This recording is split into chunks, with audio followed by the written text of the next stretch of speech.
Shalom sahabat pendengar, salam sejahtera. Selamat datang di podcast Yonggelion. Saya sangat bersyukur saudara meluangkan waktu untuk mendengarkan renungan firman Tuhan bersama saya. Sebelum kita mulai, mari kita berdoa terlebih dahulu. Bapa kami yang di surga, kami bersyukur untuk kesempatan saat ini. Bukalah hati dan pikiran kami untuk mendengarkan firman-Mu. Biarlah Roh Kudus-Mu berbicara melalui firman yang akan kami renungkan bersama. Singkirkan segala hal yang menghalangi kami untuk mengerti kehendak-Mu. Berkatilah hamba-Mu yang akan menyampaikan firman ini. Dalam nama Tuhan Yesus Kristus kami berdoa. Amin. Saudara-saudara yang dikasihi Tuhan, saat ini kita akan merenungkan salah satu perikop yang paling terkenal dalam Alkitab. Ayat 16 dari pasal ini bahkan sering disebut sebagai Injil dalam satu ayat, ringkasan dari seluruh berita keselamatan. Tetapi untuk benar-benar mengerti kedalaman ayat yang luar biasa itu, kita perlu melihat konteks percakapan antara Yesus dengan seorang pemimpin agama bernama Nikodemus. Ini adalah percakapan malam hari yang mengubah kehidupan seseorang guru Israel yang terpelajar. Dan melalui percakapan ini, kita akan melihat betapa besarnya kasih Allah kepada dunia ini, termasuk kepada kita semua yang hadir saat ini. Siapa Nikodemus? Kalau kita lihat di ayat 1, dikatakan adalah seorang Farisi bernama Nikodemus, seorang pemimpin agama Yahudi. Nikodemus bukan orang sembarangan. Dia adalah seorang Farisi, kelompok orang yang paling taat dan tekun mempelajari hukum Taurat. Dia juga seorang pemimpin agama, kemungkinan besar anggota Sanhedrin, semacam Mahkamah Agung agama Yahudi pada masa itu.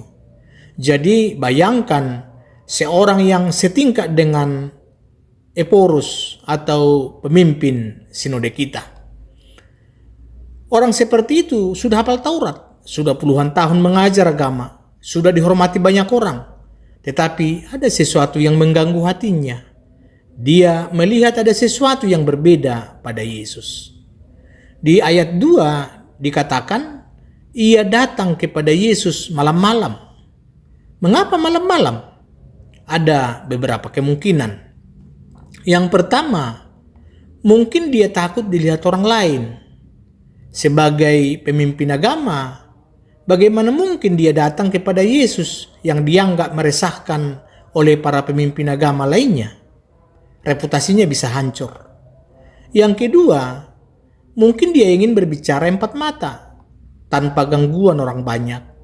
Percakapan teologis yang mendalam memang lebih baik dilakukan dalam suasana tenang.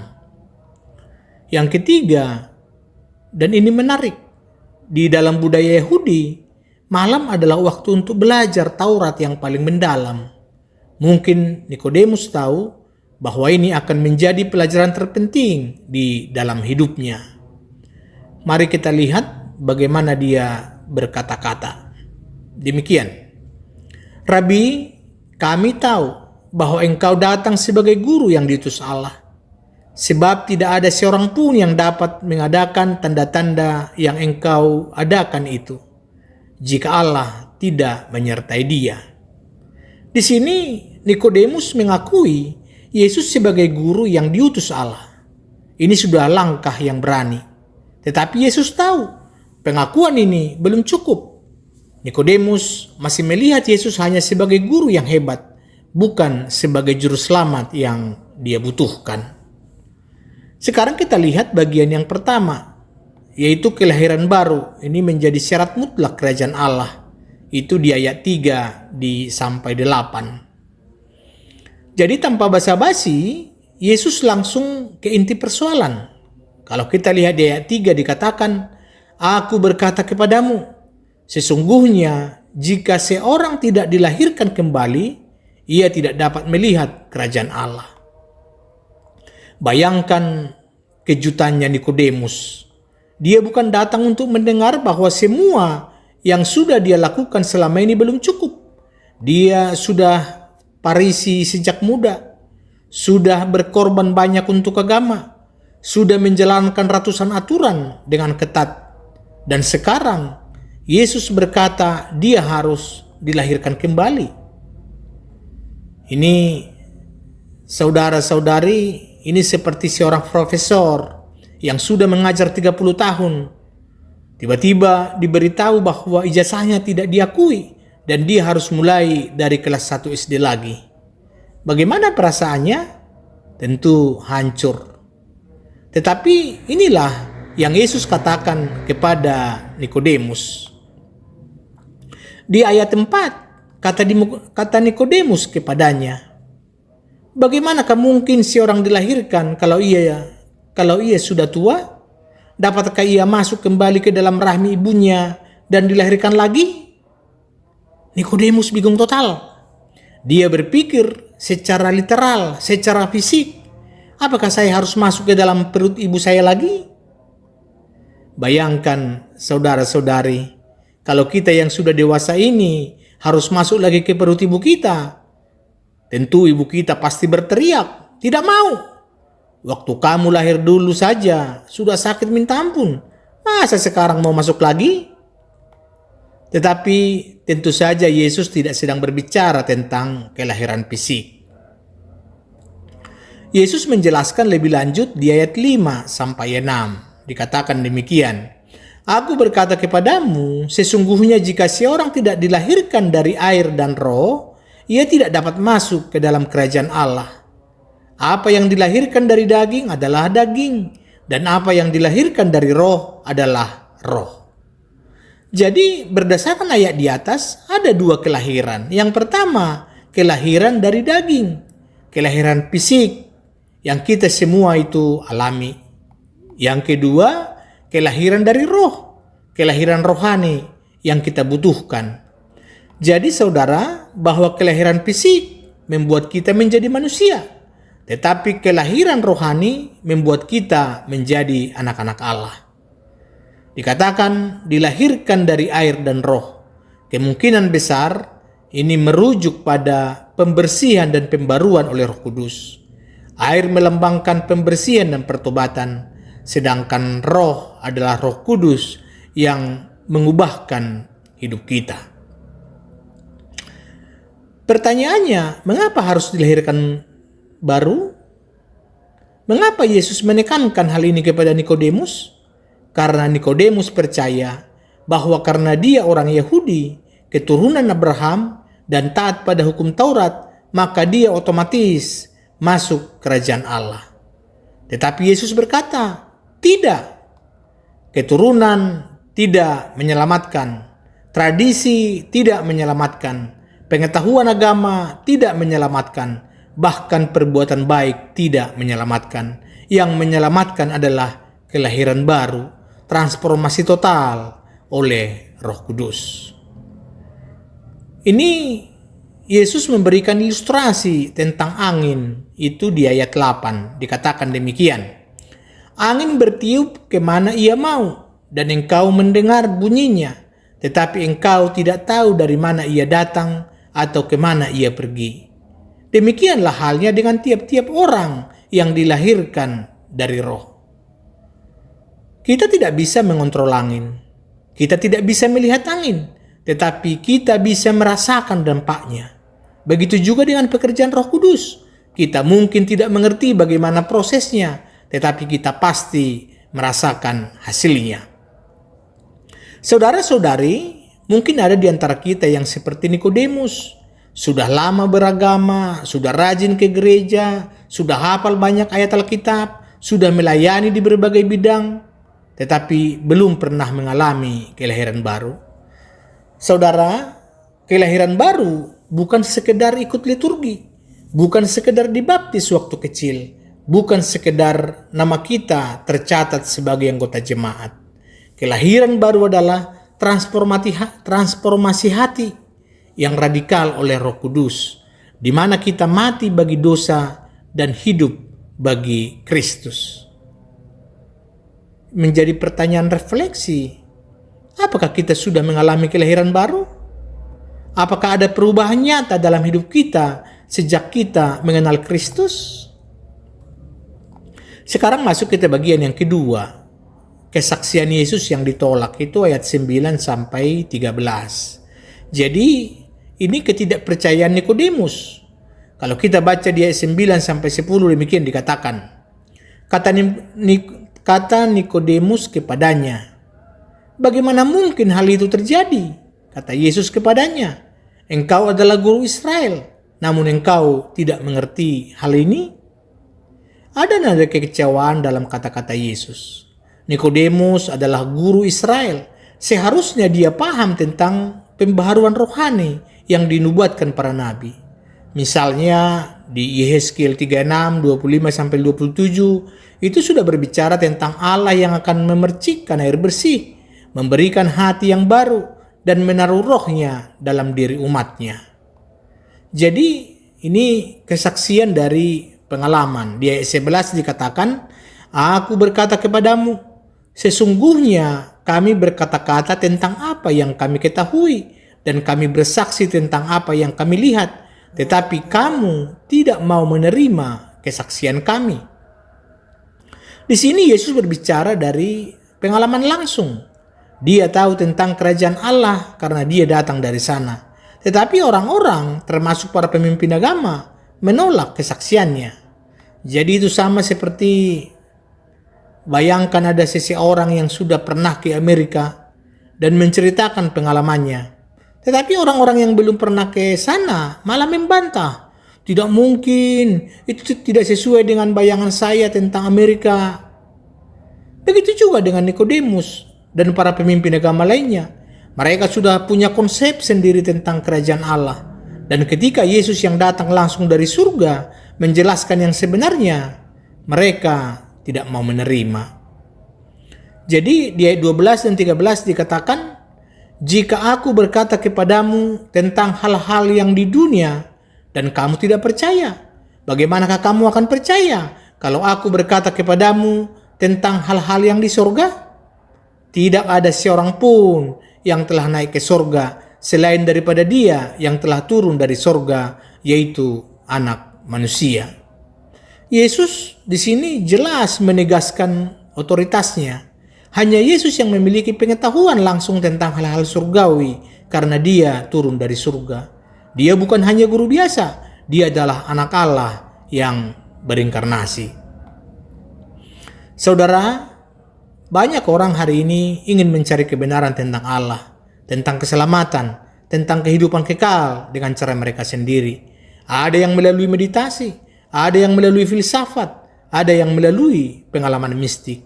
Tetapi Yesus berkata dengan jelas, hanya Dia yang turun dari surga. Hanya Dia yang benar-benar tahu jalan kepada Bapa, seperti yang Dia katakan di Yohanes 14 ayat 6. Bapak Ibu Saudara ingat? Dikatakan, "Akulah jalan dan kebenaran dan hidup. Tidak seorang pun yang datang kepada Bapa kalau tidak melalui Aku." Sekarang kita lihat bagian yang ketiga. Kasih Allah yang besar dinyatakan melalui anaknya. Itu di ayat 14 sampai 17. Sekarang kita sampai pada bagian yang paling penting dari percakapan ini. Penjelasan tentang bagaimana kelahiran baru itu dimungkinkan. Bukan karena usaha kita, tetapi karena kasih Allah yang besar. Jadi di ayat 14 sampai 15 ini ada tipologi ular tembaga. Demikian dikatakan. Dan sama seperti Musa meninggikan ular di padang gurun, demikian juga Anak Manusia harus ditinggikan, supaya setiap orang yang percaya kepadanya beroleh hidup yang kekal. Ini Yesus merujuk pada kejadian di Bilangan 21 ayat 4 sampai 9. Ini mari saya ceritakan ulang cerita itu. Jadi waktu itu bangsa Israel sedang mengembara di padang gurun, dan seperti biasa mereka mengeluh dan memberontak terhadap Allah. Mereka bersungut-sungut tentang makanan, tentang air, tentang segala sesuatu. Allah menghukum mereka dengan mengirimkan ular tedung yang berbisa. Banyak orang dipagut ular dan mati. Bangsa Israel ketakutan. Mereka mengaku dosa dan meminta Musa untuk berdoa, memohonkan pengampunan. Allah kemudian menyuruh Musa membuat ular tembaga dan meninggikannya pada sebuah tiang. Dan Allah berjanji, siapa saja yang dipakut ular, kalau memandang pada ular tembaga itu, akan sembuh dan hidup. Sesederhana kan? Mereka tidak perlu melakukan ritual rumit, tidak perlu membayar denda, tidak perlu menyiksa diri. Cukup memandang pada ular tembaga dengan iman dan mereka akan sembuh. Ini paralel dengan Yesus. Sekarang, apa hubungannya dengan Yesus? Dengarkan baik-baik. Sahabat pendengar, yang pertama, bahwa semua orang sudah terkena dosa seperti terkena bisa ular. Roma 3:23 berkata, karena semua orang telah berbuat dosa dan telah kehilangan kemuliaan Allah.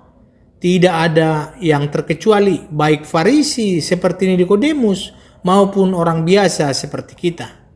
Yang kedua, Allah menyediakan jalan keselamatan, bukan karena kita layak, tetapi karena kasih-Nya.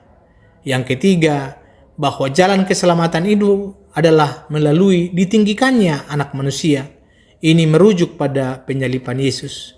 Dia harus mati di kayu salib, ditinggikan seperti ular tembaga, supaya semua orang yang memandang kepadanya dengan iman akan diselamatkan. Yang keempat, bahwa syarat keselamatan sangat sederhana, percaya dan memandang.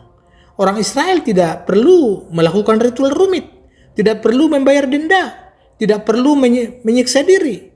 Cukup percaya dan memandang kepada ular tembaga. Begitu juga dengan kita, cukup percaya kepada Yesus Kristus. Sekarang kita masuk kepada ayat emas. Yohanes 3 ayat 16. Ini ayat yang paling terkenal dalam seluruh Alkitab. Dikatakan, karena begitu besar kasih Allah akan dunia ini, sehingga Ia telah mengaruniakan anaknya yang tunggal, supaya setiap orang yang percaya kepadanya tidak binasa, melainkan beroleh hidup yang kekal. Mari kita bedah ayat yang luar biasa ini, kata demi kata. Yang pertama, karena begitu besar kasih Allah, bukan kasih yang biasa-biasa, bukan kasih yang kecil, tetapi kasih yang begitu besar, melampaui pengertian kita, melampaui ukuran manusia. Saudara-saudari yang dikasihi Tuhan, sebagai orang Batak, kita tahu konsep kasih orang tua kepada anak. Ada pepatah yang mengatakan, hanya yang rusak saja yang tidak kuambil dalam pangkuan. Artinya, bahwa orang tua akan mengasihani anaknya, bahkan ketika anak itu nakal atau salah. Kita sudah mendengar semboyan bahwa anak kokido hamurau diau. Tetapi kasih Allah jauh melampaui kasih orang tua manapun. Bahkan orang tua yang paling baik sekalipun masih punya keterbatasan. Tetapi kasih Allah tidak terbatas. Siapa yang dikasihi Allah? Dunia ini. Bukan hanya orang Yahudi, bukan hanya orang Israel, bukan hanya orang yang sudah baik, tetapi dunia, semua orang dari segala bangsa, dari segala suku, bahasa, dan status sosial. Ini adalah berita yang revolusioner untuk Nikodemus. Selama ini dia berpikir bahwa keselamatan hanya untuk orang Yahudi, tetapi Yesus berkata, Allah mengasihi seluruh dunia. Ini berarti Allah juga mengasihi orang Batak, mengasihi orang Jawa, mengasihi orang Papua, mengasihi orang Amerika, mengasihi orang Afrika. Allah mengasihi orang kaya dan orang miskin. Allah mengasihi orang yang berpendidikan dan yang tidak berpendidikan. Allah mengasihi orang yang sudah tua dan yang masih muda. Dan yang paling mengagumkan, Allah mengasihi kita bahkan ketika kita masih berdosa. Kalau kita baca Roma 5 ayat 8 dikatakan, akan tetapi Allah menunjukkan kasih-Nya kepada kita oleh karena Kristus telah mati untuk kita ketika kita masih berdosa. Ini dikatakan sehingga ia telah mengaruniakan anaknya yang tunggal. Inilah bukti kasih Allah yang paling besar. Dia memberikan yang paling berharga baginya, anaknya yang tunggal, Yesus Kristus. Saudara-saudari, coba bayangkan perasaan orang tua yang hanya punya satu anak. Anak itu adalah segalanya. Harapan kebanggaan, kebahagiaan orang tua ada pada anak itu. Sekarang, bayangkan kalau orang tua itu harus memberikan anak tunggalnya untuk diserahkan kepada algojo, untuk disiksa, untuk dipaku di kayu salib.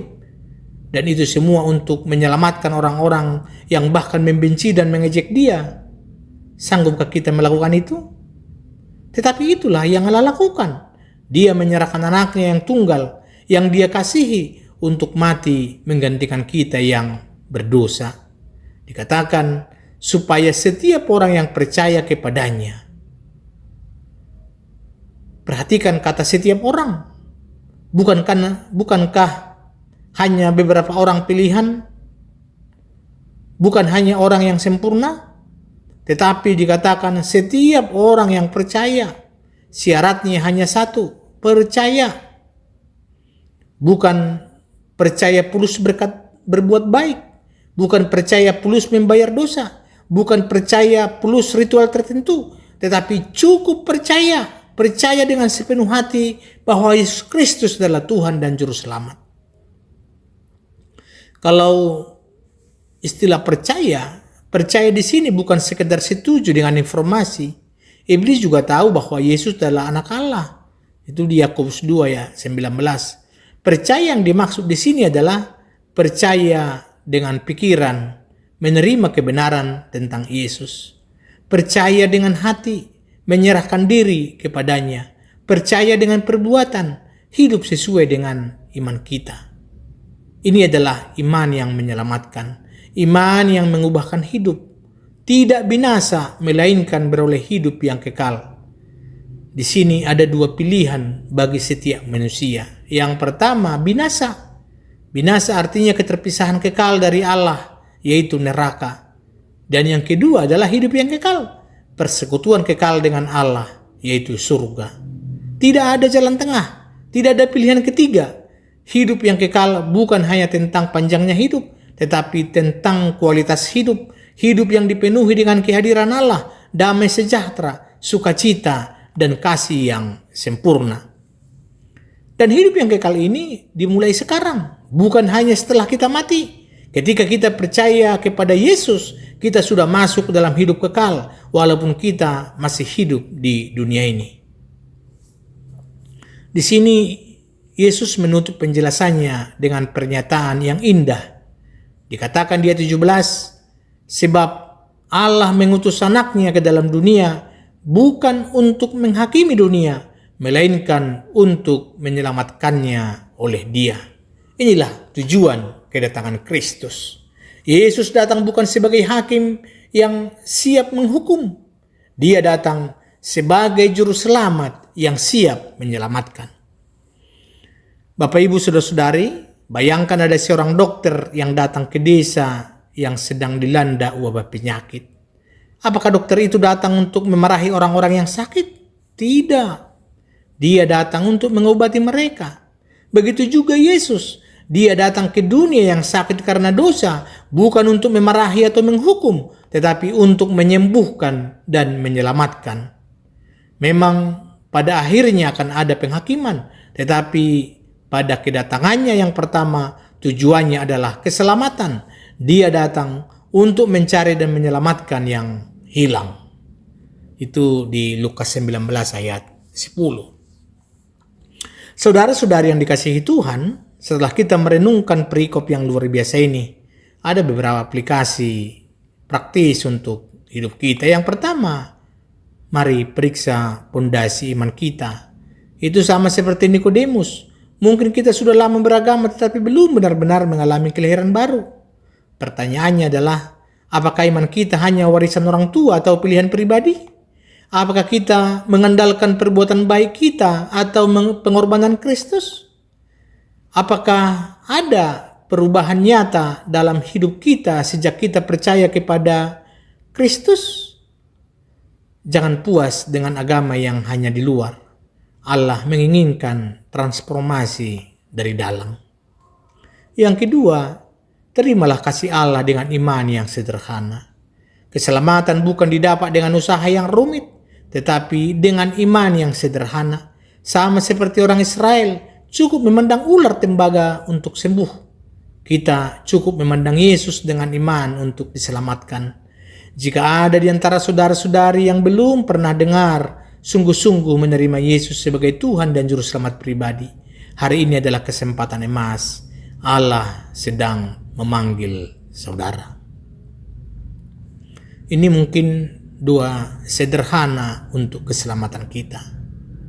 Ini boleh dikatakan, dibaca dalam hati, terutama bagi yang belum percaya kepada Yesus. Tuhan Yesus, saya akui bahwa saya berdosa dan tidak layak di hadapan-Mu. Saya percaya bahwa Engkau mati di kayu salib untuk menebus dosa-dosa saya. Saya percaya bahwa Engkau bangkit dari kematian. Hari ini saya membuka hati saya dan menerima Engkau sebagai Tuhan dan Juru Selamat pribadi saya. Ubahkanlah hidup saya. Dalam nama Yesus. Amin. Yang ketiga, bagikanlah kasih Allah kepada orang lain. Jika kita sudah merasakan kasih Allah yang besar, kita tidak boleh menyimpannya untuk diri sendiri. Kita haruslah membagikannya kepada orang lain. Itu sama seperti Yesus mengasihi dunia ini, kita juga dipanggil untuk mengasihi sesama kita, termasuk mereka yang sulit untuk dikasihi.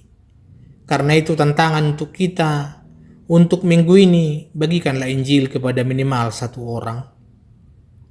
Tunjukkanlah kasih Kristus melalui perbuatan nyata kepada orang yang membutuhkan. Doakanlah keselamatan keluarga dan teman-teman yang belum percaya. Yang keempat, hiduplah dalam ucapan syukur. Kita yang sudah percaya kepada Kristus seharusnya adalah orang-orang yang paling bersyukur di dunia ini. Mengapa? Karena kita sudah diselamatkan dari kebinasan kekal dan diberi hidup yang kekal. Janganlah kita mengeluh tentang masalah-masalah kecil dalam hidup ini. Bandingkan masalah kita dengan kasih karunia keselamatan yang kita terima, tidak ada bandingannya. Saudara-saudari, ada sebuah kisah tentang seorang raja yang memberikan anugerah besar kepada seorang rakyatnya yang miskin. Dia memberikan rumah, tanah, dan harta yang berlimpah. Tetapi rakyat itu malah mengeluh karena warna cat rumahnya tidak sesuai seleranya. Betapa tidak berterima kasih orang itu. Tetapi bukankah kita sering seperti itu kepada Allah? Allah sudah memberikan anugerah keselamatan yang luar biasa, tetapi kita masih sering mengeluh tentang hal-hal kecil dalam hidup ini. Mari kita belajar bersyukur. Mari kita hidup dalam ucapan syukur setiap hari, karena kasih Allah yang besar akan dunia ini, termasuk kepada kita semua. Saudara-saudari yang dikasihi Tuhan, percakapan antara Yesus dan Nikodemus pada malam itu mengubahkan hidup seseorang pemimpin yang agama yang terpelajar. Dia datang dengan pertanyaan dan dia pergi dengan jawaban yang mengubahkan hidupnya selamanya. Kita tidak tahu persis kapan Nikodemus akhirnya percaya sepenuhnya kepada Yesus, tetapi Alkitab memberi kita petunjuk. Di Yohanes 7 ayat 55:1, Nikodemus membela Yesus di hadapan Sanhedrin. Di Yohanes 19:39-40, Nikodemus datang bersama Yusuf dari Arimatea untuk menguburkan tubuh Yesus dengan rempah-rempah yang sangat mahal. Sepertinya percakapan malam itu menabur benih yang akhirnya berubah. Nikodemus yang datang di malam hari karena takut, akhirnya berani terang-terangan mengidentifikasikan diri dengan Yesus. Hari ini berita yang sama disampaikan kepada kita. Kasih Allah yang besar akan dunia ini yang dinyatakan melalui Yesus Kristus. Bagaimana respon kita? Apakah kita akan tetap mengandalkan agama kita, tradisi kita, perbuatan baik kita? Atau kita akan dengan rendah hati mengakui bahwa kita membutuhkan kelahiran baru dan menerima kasih karunia keselamatan melalui iman kepada Yesus Kristus? pilihan ada di tangan kita. Tetapi ingatlah, Yesus sendiri yang berkata dalam ayat 18, ini memang tidak sampai kita baca ya, dikatakan, barang siapa percaya kepadanya, ia tidak akan dihukum. Barang siapa tidak percaya, ia telah berada di bawah hukuman, sebab ia tidak percaya dalam nama Anak Tunggal Allah. Tidak percaya kepada Yesus bukanlah pilihan yang netral. Itu adalah pilihan untuk tetap berada di bawah hukuman.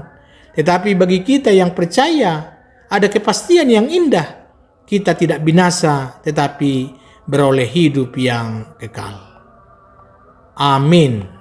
Mari kita berdoa. Bapa kami yang Maha Kasih, kami bersyukur untuk firman-Mu yang telah kami renungkan saat ini.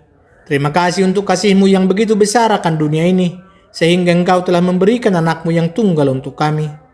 Bapa, kami memohon ampun atas semua di mana kami mengandalkan kekuatan kami sendiri, perbuatan kami sendiri, dan mengabaikan kasih karunia-Mu. Lahirkanlah kami kembali oleh Roh Kudus-Mu.